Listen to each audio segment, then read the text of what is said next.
got out of surgery about a week and a half ago, and so I was a little slow this morning. Just forgive me. I'm just trying to recover. Yeah. No, you're fine. So I'm gonna go ahead and get us started. Okay.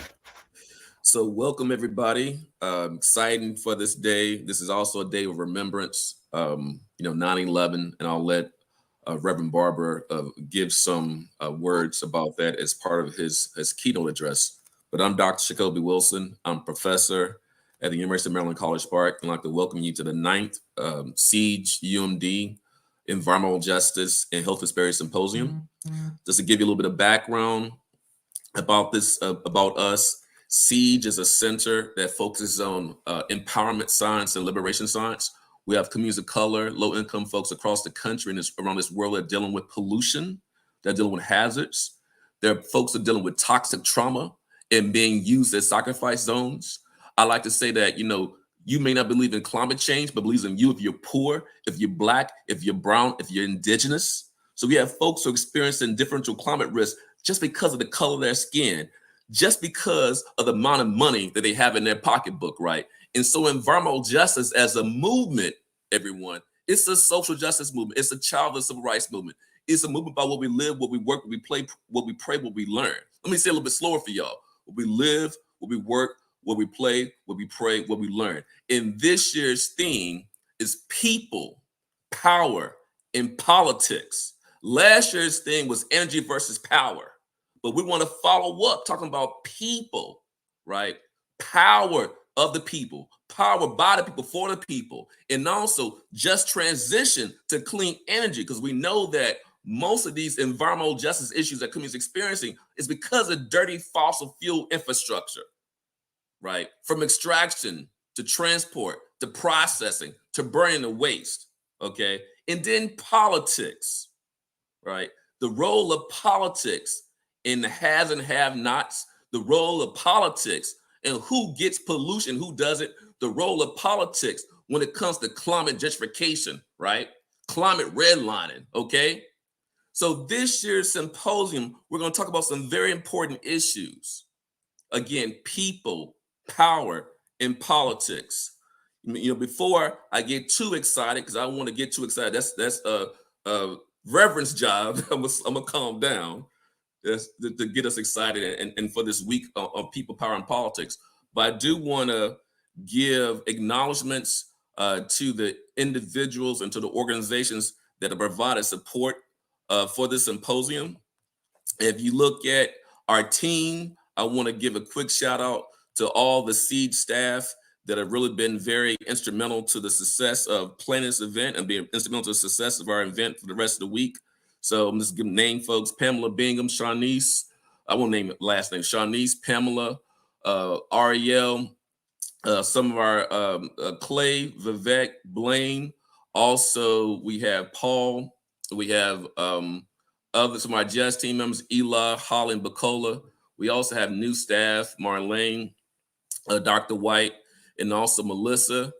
I want to make sure as we go throughout this symposium to give kudos to our sponsors as well. And so we have sponsors like Meta, Bezos Earth Fund, Yellow Chair Foundation, Environmental Defense Fund, National Wildlife Federation, NAMITE. We also have, of course, we want to give kudos and shout out to our University of Maryland team, staff from the School of Public Health. We also have other folks on campus who provided support. And then we have some of our community partners that we'll really talk about a lot and highlight. Just want to highlight a few real quickly.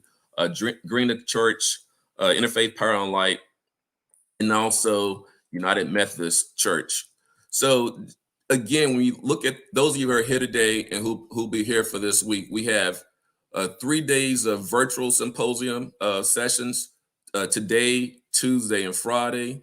We have a hybrid day on Thursday, and we have an in-person day on Saturday. We have an exciting lineup for you. Again, we have Reverend Barber today, who will be our opening keynote to set us up for the week. We also have Justin Pearson from Tennessee 3, who'll be speaking, Robin Collin, the Senior Administrator of Environmental Justice to the Senior Advisor on Environmental Justice to the EP Administrator. We also will have Reverend Yearwood, who will speak on Saturday, and a number of great plenary sessions, concurrent sessions, and a lot of workshops and training sessions that help communities with most impact on the front line, the fence line of environmental, climate, and energy justice issues to get skills and tools to be able to address those issues. For us to bring together people in this space to build power, to grow power, to empower. And so I'll close there. I want to now transition, and I'm really excited to have our keynote speaker today. I think as someone who is in the EJ movement and someone who's been a part of fighting for social justice, you have a lot of people out there who basically, the folks who make a way for a younger generation, the folks who are leading the way as advocates, as those stalwarts of social justice. And we have today that opener keynote speaker, Reverend Dr. William Barber II. He is one of those people who I look up to as a younger person, getting a little bit older, but as a younger person in the EJ movement. So I want to give a little bit of background on his bio before I pass the mic. And he again is going to open us up on our thing, people, power, and politics. He's president and senior lecturer of Repairs of the Breach, co-chair of the Poor People's Campaign, a national call for moral revival. He's bishop with the Fellowship of Affirming Ministries, pastor of Greenleaf Christian Church, a Disciples of Christ in Goldsboro, North Carolina for the past 29 years, and professor in the practice of public theology and public policy, and founding director of the Center for Public Theology and Public Policy at Yale Divinity School.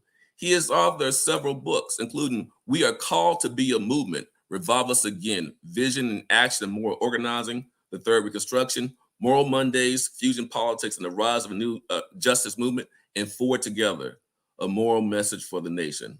He served as president of the North Carolina NAACP for 2006 to 2017, and on the National NAACP Board of Directors from 2008 to 2020. He is the architect of the Forward Together Moral Movement that gained national acclaim in 2013 with its Moral Monday protest at the North Carolina General Assembly.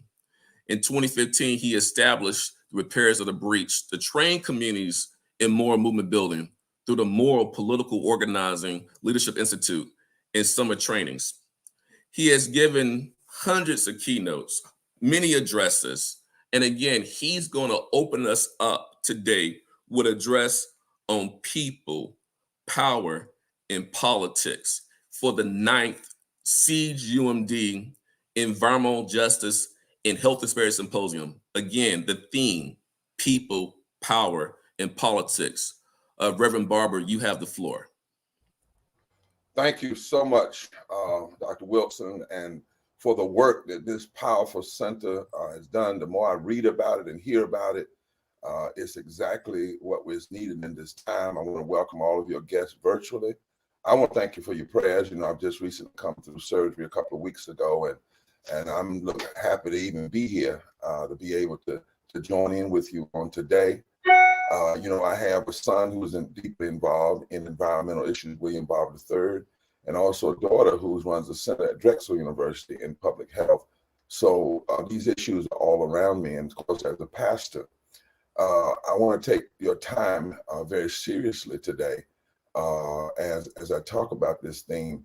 And I want to do some things that hopefully set up the rest of the week. When we talk about people and we talk about power, we talk about politics. One of the greatest political questions, well, two of them actually, in the Bible is right at the beginning in Genesis, when the story suggests that God had given humankind the authority to care for the earth, not destroy it, but to care for it, because it would to run balance. And then humankind begins to listen to other forces and other things. And God asked this question, Adam, where are you? Where are you? Where are you? That's a political question. That's a power question. We have to ask that in this nation. Where are we? Where are we? Because oftentimes we get a lot of different aspects to tell us where we are. If you listen to some people, they'll tell us where we are is the fault of everything that exists belongs to President Biden and Vice President Harris. If you listen to others, they'll tell you that we're doing fine as long as the middle class is doing fine. They don't even talk about the issues of the poor. If you ask some people where we are, they'll say we're in the worst of times. You ask some where we are, they say we're in the best of times. If you ask some people, even in our community, I heard you say that you may not be about environmental injustice, but it is about you. They don't even talk about that. They would suggest that when you talk about Black issues, it's only one or two: voting rights and dealing with police violence. You know, I come from North Carolina, my father worked in Warren County, where the term environmental racism was first coined by folk like Ben Chavis and the United Church of Christ down in North Carolina. Everybody back then thought everything was fine. Then all of a sudden people started getting cancer. Churches would have prayer meetings and healing services. My father and Leon White and others joined together and went out at night. They said, what's going on here? And they found out the trucks were coming in at night and dumping PCB in the ditches and in the water tables of the community. And they decided that in order for the community to get set free, prayer was great. They needed to pray, they needed to preach, they needed to lay hands on people, but they needed to stop those trucks. And so where were they in that moment? They were in a moment where they literally had to say, we'll put our bodies in front of these trucks. We'll lay down in the street in front of these trucks if necessary. But what we're not going to do is let them continue to poison our people. The question, where are you, is always a political question that helps you wrestle with the issue of people, power, and politics. Dr. King knew that toward the end of his life. He raised the question, where do we go from here? Now, that if there was a from here, there had to be a where they were. Where do we go from here?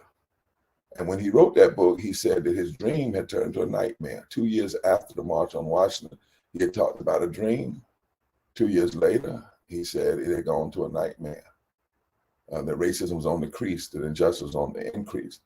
And he decided that where he had to go from there was he had to preach a sermon and lift up poverty, militarism, and racism as the three triune evils that had to be addressed in the country and in the world. They were human rights issues, not just civil rights issues. Because when he looked at the signs of the time and figured out where he was, where the nation was, then he understood what he had to do. So where are we? Where are we right now as we're on this video conference and you all begin this Congress? I want to talk in some ways, and it's not, I hope it doesn't sound as morbid, but one writer says, the most revolutionary thing you can do in a time of deceit is tell the truth. Is tell the truth. So I want to tell the truth. Where are we? We're in a country right now where poverty is the fourth leading cause of death. You wouldn't know it if you listen to the TV, listen to the news. You would think homicide. You would think other than, but poverty is the fourth leading cause of death. Higher than homicide, higher than respiratory disease, higher than diabetes, higher than police violence. Poverty is the fourth leading cause of death. Poverty claims almost 800 deaths a day. Now think about it, when we got to 500 deaths a day during the pandemic, we said we were in a crisis. Poverty kills 800 people a day, over nearly 200,000 a year of our brothers and sisters. And this is prior to COVID, not after COVID, not during COVID, but prior to COVID. Where are we?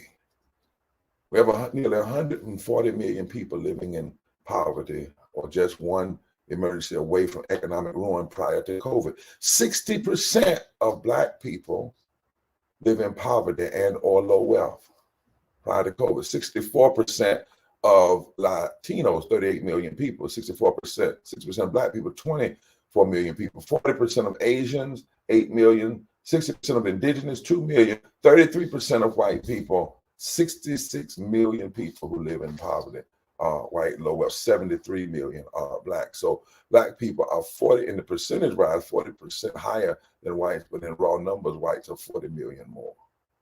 Where are we? The life expectancy in the United States has been declining. We call ourselves the exceptional country. but it's been declining. And it was accelerated by COVID, but was already declining before COVID.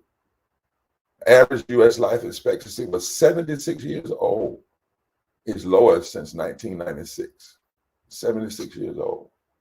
For Native Indigenous people, it dropped to 6.6 years to 65.2 years. For Black people, it dropped 4 years to 70.8. Life expectancy for Hispanics dropped 4.2 years to 77. Life expectancy for white people dropped 2.4 years to 76.4. Life expectancy for Asian dropped 2.1 to 83.5.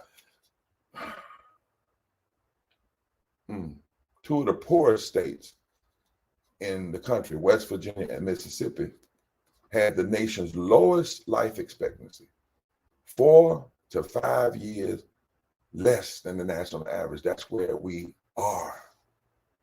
Where are we?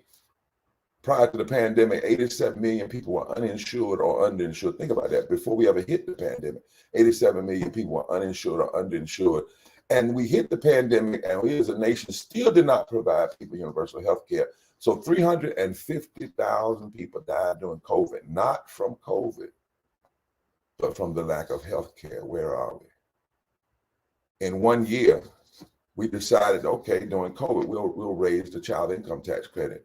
And we lifted 3.7 million children above the poverty line. 1.37 million white children, 700,000 Black, 1.3 Hispanic, 163,000 Asian. Then when child tax credit ended, we picked them up for a little while, then we dropped it right down in 2021, and now over 3.5 million children were pushed right back into poverty. How cruel is that, to lift folk up for a year and then drop them right back into poverty? In 2022, we expanded SNAP benefits in the midst of the pandemic, reached over 42 million families, and prevented 850,000 instances of food insufficiency.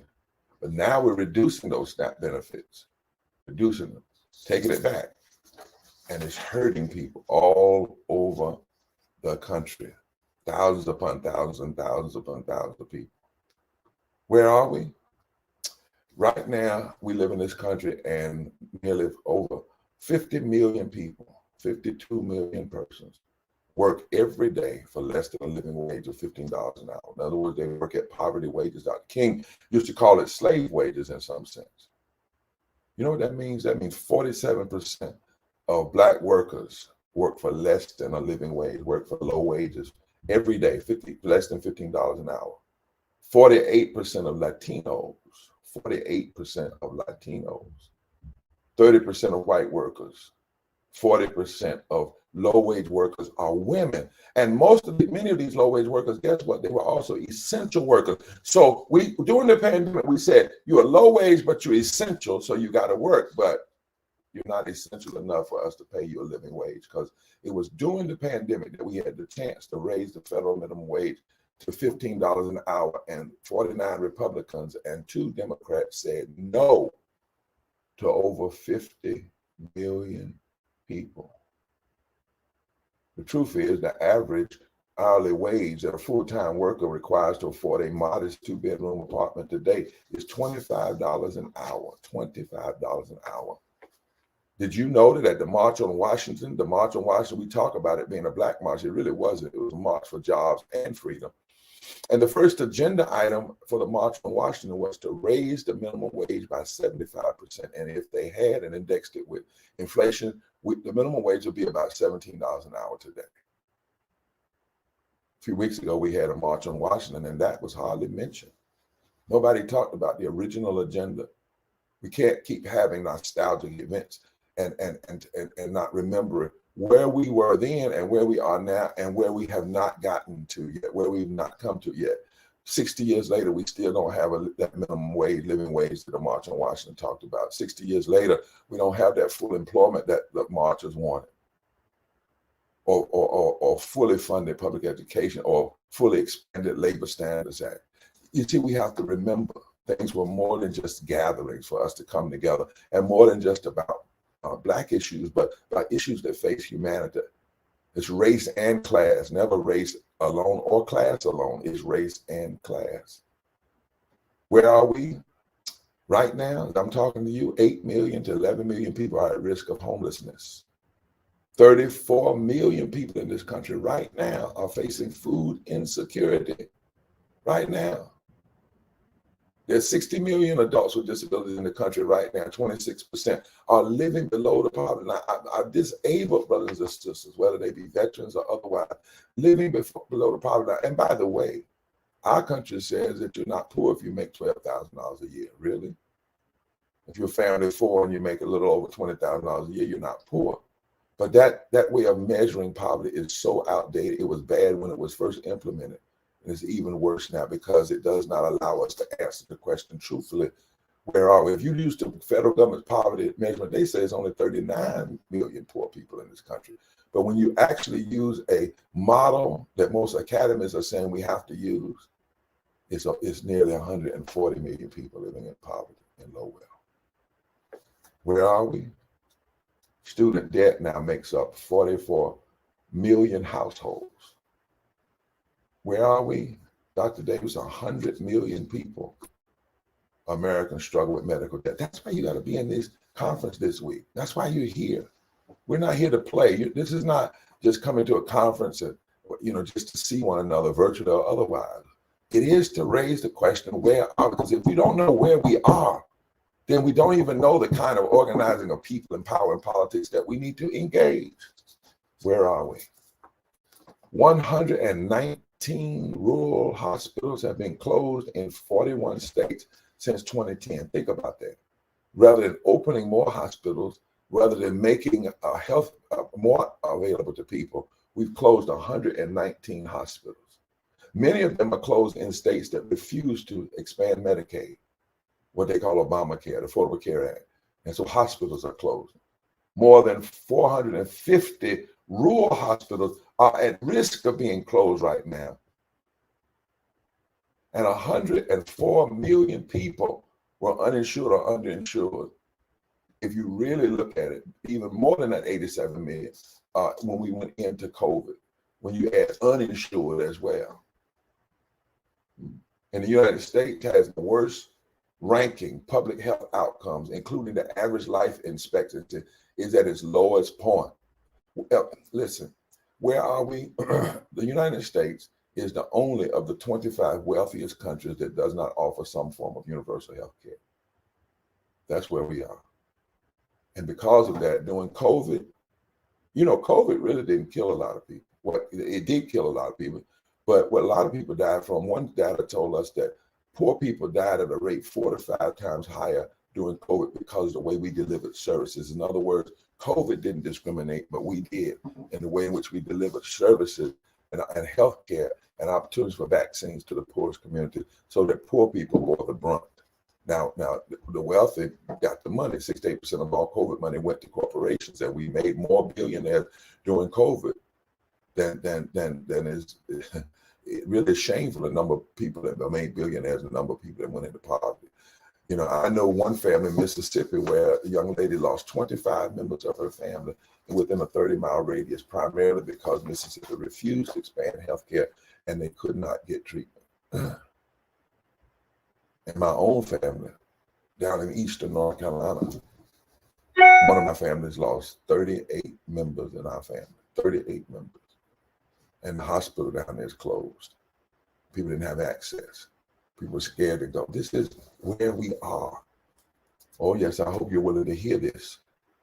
Alongside poverty and low wealth and debt, we also have this issue of environmental injustice, environmental devastation, ecological devastation. We say that we have these issues that are interlocking: systemic racism, systemic poverty, ecological devastation, denial of health care, the war economy, and the false moral narrative, religious nationalism, and they all connect together. Did you know, as an expansion of oil and fossil fuel infrastructure has already led to more than 5,000 significant oil and gas leaks or ruptures in the United States pipeline, more than 2,400 oil spills in the United States waters, over 1,100 coal ash ponds, all of which are disproportionately approximated to poor communities. I was in a community that was a Black and white community, a poor community, where they had a coal ash pond near it. And one of the ladies got up and testified and said, I probably won't be here next year because I'm exhibiting every medical condition they say is connected to coal ash. And yet they tell us it's okay, you know, to have a little coal ash in your water. We told politicians, if coal ash is good in water, why don't you put it in your drinking water and drink it then? They know it's not good. And in this particular community, they were trying to pit black and white communities against one another when they were all suffering from this poisoning through coal ash in their pond. That night, our movement developed a song, said, somebody's hurting our brothers and sisters, and it's gone on far too long, or we won't be silent anymore. Black communities are exposed because of residential segregation. You heard Dr. Say, he talked about redlining. Redlining, as you know, is when they put a red line around certain communities and they refuse to lend in those communities for houses and things that would uplift the community. Now they'll lend you for a car or stereo system or something like that, but not for a house or for a business. Because of residential segregation, Black communities, Latino communities, Native American communities are especially exposed to ecological devastation. Right now in Arizona, out in the Apache lands, there's an attempt to destroy the Apache people's Mount Sinai, their Mecca, the place where they honor their religious beginnings, all because a multinational country wants to come in on those tribal lands and dig down for 2% of what they pull up from the ground that they're going to use as a special mineral. But doing it's going to poison the water table and destroy the tribal lands. Where are we? Tens of millions of Americans cannot afford access to clean water. I often say people can get up every morning and buy unleaded gas and cannot buy unleaded water. 44 million people are living with water systems that violated the Safe Drinking Water Act, and approximately 540,000 households lack access to complete plumbing. And Native American households are more likely to face water access issues than any other household. My brothers and sisters, I know this is not, just a happy speech. I know this is not where you just come in and say, oh, everything is fine. I just jumped 3 times and whatnot. But we have to tell the truth. There's too many lies going on. Jeremiah in his writing said, everybody's lying. The politicians and the priests are not telling the truth. Where are we? We are in a social crisis. We are facing an impoverished democracy. We look at it through the lens of systemic racism and poverty, ecological devastation, denial of healthcare, the war economy, and the false moral narrative of religious nationalism. And we have no time for foolishness, no time for bumper sticker speeches, no time for just rabble around, no time for personality competitions. We must look at where we are. And we must look at it, I believe, not through the lens of, here's where the politics come in. This is not about Democrat and Republican. It's not about liberal versus conservative. It's not about trying to blame one president who recently won and recently been put out of office who has a funny color hair. It's not about that. This is about where are we as a morality as a nation. When we look at these issues and then put on top of these issues our claims, like the great claims of Declaration of Independence, we hold these truths to be self-evident that all persons are created equal, men, endowed by the Creator with certain inalienable rights, among which are life, liberty, and the pursuit of happiness. When you listen at those stats I just read, those footnoted stats, does that look like liberty, pursuit of happiness? No. Or when we look at our Constitution that guides us morally, even though it was written by flawed people, what does it say? That our whole purpose for existence as a democracy, as a government, is not to act like an empire. Empires are greedy. Empires want dictatorial leadership. Empires always want to take. Empires want to push as many people as they can to the margin so that only a few have. That's what empires act like. But supposedly in our Constitution, we're supposed to be about establishing justice. Well, what's just about what I just read? Those numbers, especially since every one of those things could be undone with just a few pieces of legislation. What's we supposed to ensure domestic tranquility? What you just heard me read does not ensure domestic tranquility. It ensures domestic trauma. How does this promote the general welfare? It doesn't, because we don't say the word welfare, but welfare is in our Constitution. We're supposed to promote the general welfare of all people and provide for the common defense. Well, if millions, over 100 million people are uninsured or underinsured in the wealthiest nation in the world, if you get free health care just because you get elected to Congress, that's all. You just have to get elected to Congress. But then once you get elected, you don't want the people who elected you to have the same kind of free health care you had. How is that providing for the common defense? And then in a nation where we spend so much time praying and putting our hands on Bibles and Qurans and other and Old Testament, the Torah, when we swear ourselves into office. But do we put our hands on those Bibles and swear ourselves to office, but then not even know what's in those Bibles? You know, you can pray P-R-A-Y at the beginning of a legislative session, and then pray P-R-E-Y on all the people who are depending on you to pass policies that ensure equality and justice. You know, our deepest religious moral value says love should be first, grace should be first, mercy should be first. Well, how is it merciful and graceful for 50 million people that work every day for less than a living wage? The wealthiest nation. How is it grace feel and love feel when you can simply say, if you know somebody's pocketbook and how much they make, you can almost say that they're going to be impacted by ecological devastation? Where are we? Where are we in our commitment to our deepest moral values? The fact of the matter is, we have to raise up movements now, not about politics per se, in terms of Democrat, Republican, but a moral movement. Moral movements. Because what they would tell us what we must do and what we must fight for. You know, the first thing, one of the things that we look at where we are right now, you know what we must fight for in this moment? We must fight for embracing a bold agenda to transform the economy away from climate chaos to a green, renewable energy economy that prioritizes the poor and low-wealth frontline communities. We have to fight for that. We have to fight for investing in a green infrastructure package that provides an equitable public transit, fixes roads and bridges, and ensures equitable and affordable housing, education, and care and work and access to broadband and electricity and water and sanitation and other public utilities. We don't need these things privatized. We need them to be promulgated to everybody. We need to expand public health infrastructure. Build hospitals, not close them. Sustainable food production and distribution. We need to build out community-based institutions like libraries and fire stations and recreation facilities, not leave communities underserved. We must fight to dramatically curtail air, water, and land and climate pollution. We must create resilient jobs to help communities prepare for and respond for climate realities, disasters. And those in the poorest communities ought to get the jobs first. Those who are going to be impacted the most by climate ecological devastation should get the jobs first to help us prepare for it.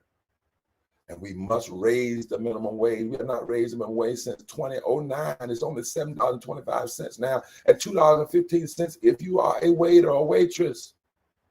We must raise the minimum wage, guarantee the right to form unions, increase those, expand the minimum wage to $17 now, index it with inflation. We must expand unemployment insurances and ensure family and medical leave. How dare us not provide family and medical leave even during COVID? We have work to do, political work to do.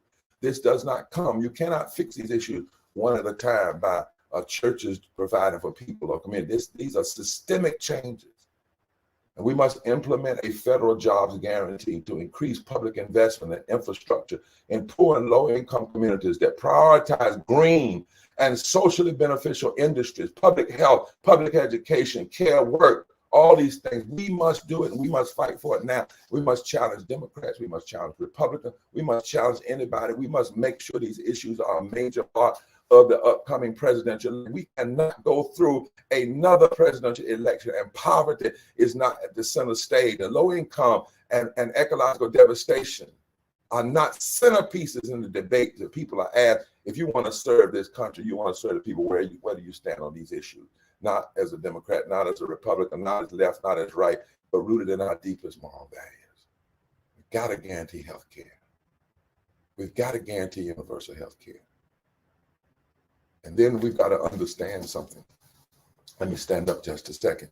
We've got to understand how this all connects. For instance, if you're concerned about ecological devastation, if you're concerned about where we're headed as a nation, if you're concerned about where we are headed in terms of living wages, if you're concerned about where we are in this country, you cannot be concerned about these things and then not be concerned about where we are in terms of voting rights. Because let me tell you, we have less voting rights today than we had in 1965 when the Voting Rights Act was passed. You say, well, what does that have to do with ecological devastation? What does that have to do with denial of health care? Because when you suppress the right to vote, voter suppression is a tool to make sure that extremists get elected. Dr. King said that in 1965. At the end of the Selma to Montgomery March, Dr. King said something. You know, we need to get past 1963 and get to the other speeches that Dr. King talked about. He said, listen, the greatest fear of the oligarchy is all those that have greed and money and fossil fuel barons and all those folks. He said the greatest fear of the oligarchy is that the masses of poor, low wealth people, black and white people, Latino, would come together and form a voting power block along with other moral agents and advocates that could fundamentally reshape the economical architecture of the nation. So voter suppression, all of the ways to pass voter suppression laws are not just to block black people, but to block the possibility of fusion coalitions, people coming together across all these different racial lines who are poor and low wealth, who believe in a moral society. Voter suppression, whether it's redistricting, whether it's trying to cut same-day registration and early voting, over hundreds and hundreds of bills have been pushed since the Voting Rights Act was gutted in 2013. And no longer do we have something called pre-clearance, where certain states had to pre-clear what they were passing to make sure that what they were passing was not suppressive. Ever since then, we've seen an onslaught of voter suppression bills because the great fear of the greedy, of the U.S. Chamber of Commerce, of the fossil fuel industry, of those in pharmaceutical, those in healthcare, is that people will come together. That's why the Chamber of Commerce was the ones behind pushing Democrats and Republicans, 49 Democrats and 49 Republicans and 2 Democrats, also blocked passing the Voting Rights Act and living wages. Now, why is the Chamber of Commerce supporting them for that? The fear of the people being able to form a voting bloc that can fundamentally reshape the economic architecture. And so as I close,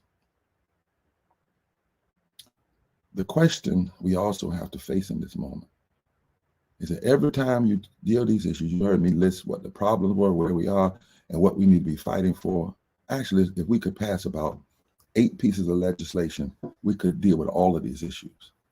I was speaking recently to the Special Rapporteur of Poverty and poverty in the country at the United Nations a few years ago, and he said, Barbara, there are 3 lies when it comes to environmental issues and poverty that we just need to make people stop telling. Number 1 is we don't have the resources. He said, that's a lie. We have plenty of resources.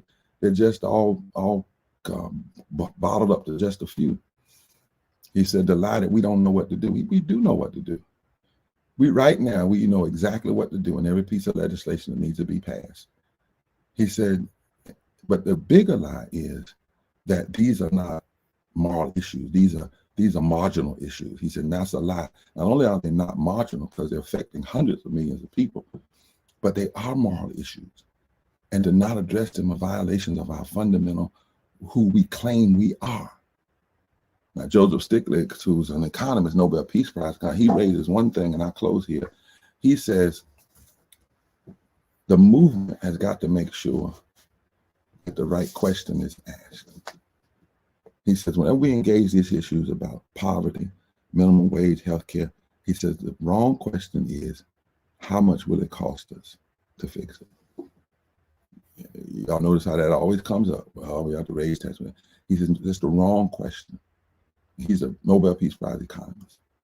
He said the question we must push is, how much will it cost us not to fix it? How much will it cost us to leave environmental devastation unchallenged, denial of health care unfixed, living wages unchanged, health hospitals unbuilt, infrastructure unprovided? How much is the, and when you and that's it costs more for the nation to keep poverty alive than to end it. It costs more to have low wages than to end it. It costs more to not fix our water systems and to not address ecological. It will cost us more financially, and it will cost us our lives, and it will cost us this democracy, because this democracy cannot continue to stand the levels of inequality. Now, the levels of inequality in this country are greater than they were in the Great Depression. And this is why we have to have a movement. This is why I want you to hear the power that we have, the power that poor and low wealth people have. Do you know right now, poor and low wealth people make up 30% of the electorate in this country, and over 40% in battleground states?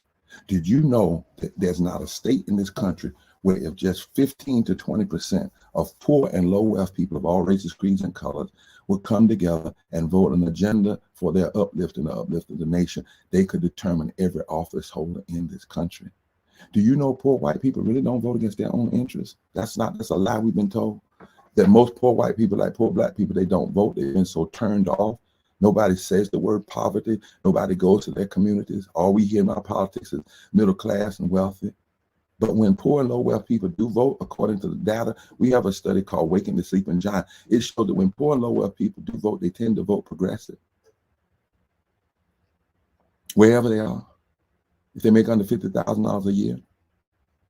It wasn't poor and low wealth people that tried to create an insurrection. Those were most upper income people. Poor low wealth people were too hard trying to eat, trying to keep the lights on, because they know if the lights go off, we all black in the dark.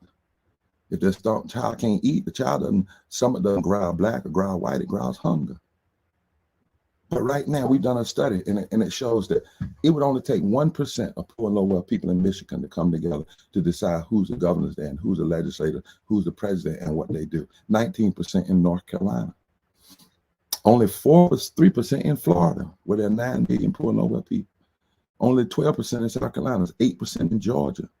All over this country, God has now fixed it so that the stones that the builders rejected can now be the chief cornerstone in building a new reality. That's why we must mobilize. That's why in the Poor People's Campaign this coming February, we hope you'll join with us. We're going to have mass simultaneous meetings at 30 state capitals, where state capital politicians are not addressing these issues and instead are trying to focus us on culture wars that divide, destroy, and deflect, because they don't want to deal with these issues. Well, we want to put thousands of people in front of every state capital as a launching of a massive campaign to mobilize poor and low wealth voters that make up now 40% of the electorate in battleground states. And then next June 15th of next year, a mass poor people's low wage workers, a mass assembly where we'll focus on poverty and ecological devastation and denial of health care. Poor and low wealth people, religious groups, advocates, all coming together on Pennsylvania Avenue to make our declaration. We will not accept this. We cannot accept this anymore. And then use the entire summer to mobilize and push out and register to vote, and also lay out an agenda in the first 50 days of a new electorate. If our votes turn out and people get elected because of them in the first 50 days of the Congress, we expect you to deal with living wages and health care and ecological devastation, not 100 days, not 200 days, because our votes will not be support, they will be demands. This is what we must do. I know it not only philosophically, I know it not only because I know the data, I know it because as I go around the country, I hear people saying it. Listen, a lady named Terry Blanton, white woman, she came to an event we had in Ohio. She had blunt bangs and a square jaw. She introduced herself to the crowd as somebody who wasn't well educated, but had become self-educated by necessity. And then she grabbed the hand of a Black Muslim sister from Ohio, and they came to the mic together. Terry had lived her whole life in the mountains of Kentucky. Vance's grandparents left up in Ohio. Terry knew hillbilly culture, but she explained how she refused to see her people and her place in the ways that she was taught to see it. She knew, Terry said, that she had to link up with other people. In some ways, early in her life, she was taught not to see her common humanity with Black people and brown people. But as she held the hands of this tall Black Muslim sister, she talked about how the coal, she said that when her kids had to walk across coal muck in the roads to get to their school and coal pollution, she recognized it wasn't Black folk or Latino folk had done that, but people right in her own community, politicians that had got in collusion with the wealth and didn't care about folk like Terry and her pure hillbilly family. Terry called the coal company and told them they need to come clean up their mess.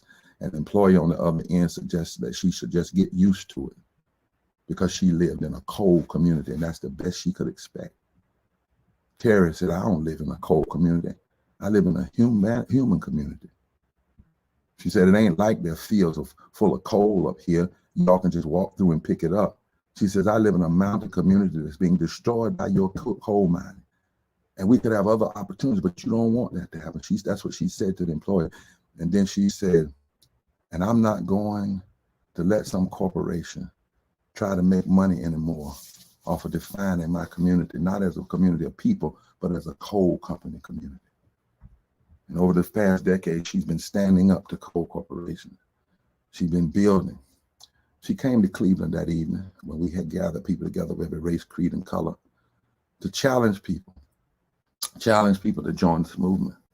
She joined the Poor People's Campaign. She committed to working on all the interlocking injustice because she saw how they connected. She understood that the same people that were blocking voting rights were also blocking people's rights and blocking union rights and supporting these coal companies that were destroying her community.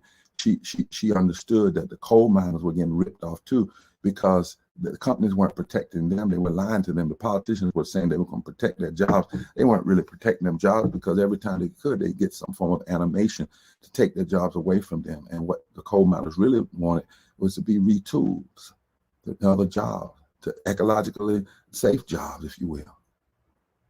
But Terry also came to say it's time for us to get together. She looked around that cathedral that night. It was packed and it was full of poor people of every race, creed, of color, from what we call from the hood to the holler. And Terry, in all of her hillbilly slang, holding the hand of that tall African-American Muslim woman, said, my fantasy has always been, how can we get all these people together? How can we get all these people together? And what a world we could make if we could all get together. The Muslim sister said, Assalamu alaikum, you right, my dear sister, we're going to get together. And then somebody else came up and said, we're going to get together. And then somebody who was gay came up and said, we're going to get together. And then somebody who was Latino came up and said, we're going to get together. And on and on. And before we knew it, the whole altar of the church was filled with people who had been taught that they were enemies, who found that they were not enemies. They were the stones that the builders rejected, who now in this moment of history, where are we? At a place in history where the stones that the builders rejected can be the cornerstone of building a more just and wholesome world and democracy.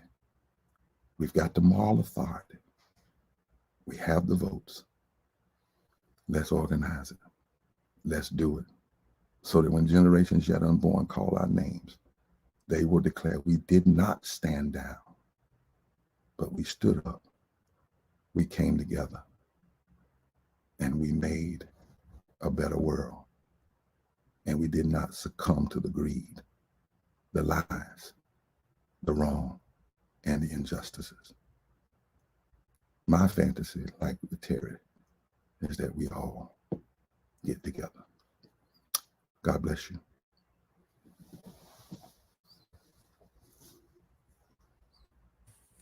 Thank you, Reverend Barber. Thanks for setting this up today. I learned a lot. You hit a lot of different points. Talked about people, power, and politics. Talked about poverty a lot. Everybody talked about the intersectionality of these issues, right? COVID and the impacts, but the access to infrastructure, right? The access to resources. Some folks don't have access, right, because of poverty. And so, how do we address the environmental injustice? How do we address, the water injustices? How do we address, the justice of not having access to healthy food, healthy housing, healthy transportation? We have to address economic inequality. We have to address poverty. As Reverend said, we have to create opportunity, right? We have to create opportunity. So thank you, Reverend Barber, for that rousing keynote and get us open on the right foot for this symposium. Everyone, please prepare to transition. Oh, yes, sir. Go ahead. Wilson, I want to ask your person to go to Repairs of the Breach website and then they'll lead you to PPC. There's a third reconstruction agenda. I didn't get on all, but we actually put together an agenda called Ending Poverty and Low Wealth, Third Reconstruction. And it shows that we could take 22 steps and this would be dealt with. People keep acting like it's so insurmountable. In fact, one piece of legislation, $15, would have lifted 47 million people out of poverty and 41% of Black folk out of poverty with just one piece of legislation. But too often, we don't even see those kinds of legislation as a part of civil rights, as a part of a movement in the whole. We get stuck on one or two things. So this is not insurmountable. I want your listeners, students to understand we have more power. And lastly, check the language, because folk lie to us to keep us divided. Just like that story about poor white folk. I hear everywhere I go. I decided to go study because I get tired of people saying stuff. I have a footnote and some empirical data. And the data shows that actually it's not true. Now, I'm not saying that people don't vote against their own interests. Some Black people do that. But the suggestion that we have that our enemies are just poor, low-wealth white folk, Dr. King recognized in '68 that was not the case then. The issue is building, and you don't have to supplant race and the critique of race in order to bring in class. You expand race, but you never back away from. I talk the same way in the hills of Kentucky that I talk in Alabama, Dr. Wilson. Same way, same issue. And most of the time when I finish, folks get up and say, "We've been fooled, haven't we?" I say, "Yep, that's the point. Now what are we going to do about it?" Yes, so sir. Thank you so much for this powerful conference. Thank you. I hope sometime to actually be in person and come with you. I just love what you all are doing. And if there's any questions I didn't get to, people can send it to breachrepairers.org. And I'd be glad and honored to do anything I can to answer them. No, thank you, Reverend Barber. I appreciate you telling the audience about your experiences growing up in North Carolina with the EJ movement, with Warren County. We did have a 30th anniversary celebration with Dolly Burwell and Charles Lee and a few other folks at last year's symposium. The reason why we have the symposium actually in this month now, we moved to September, to honor the folks who fought for the PCB landfill, in Athens, North Carolina. Really recognize one of the birthplaces of the EJ movement. It's multiple birthplaces, but it's one of the primary birthplaces of the EJ movement, right? And and also, as you know, the North Carolina EJ movement has their annual summit down in Tillery at Bricks. That's and right. I've seen your daughter and your son there at the center in Bricks. So I really appreciate you being here today and making those connections between the civil rights movement, what happened in Warren County, and also, again, the moral movement. We got to bring people together. And don't let, as you just said, don't let race, don't let the people divide us, right? So how do you build bridges and talk about, our shared humanity, right? And our shared issues. And I think we'll continue to talk about those things in the symposium. As this Reverend said, please go to his website. I think we had a little bit of technical issues with the keynote. So that'll be posted on the YouTube page. So we'll have that, and just make sure everyone transitions to the next set of sessions. Again, we're looking forward to a very exciting symposium. Again, people, power, and politics. Please, check them out. Check out the sessions. If you have questions, please be prepared to share your questions during the sessions. And again, want to really thank all of our sponsors, thank all the staff, thank all the team, and looking forward to a great day one and a great rest of the symposium. So thanks, everybody, and enjoy the rest of the symposium. Let's go ahead and transition team to the first block of sessions, 11 o'clock. We're at 11:01.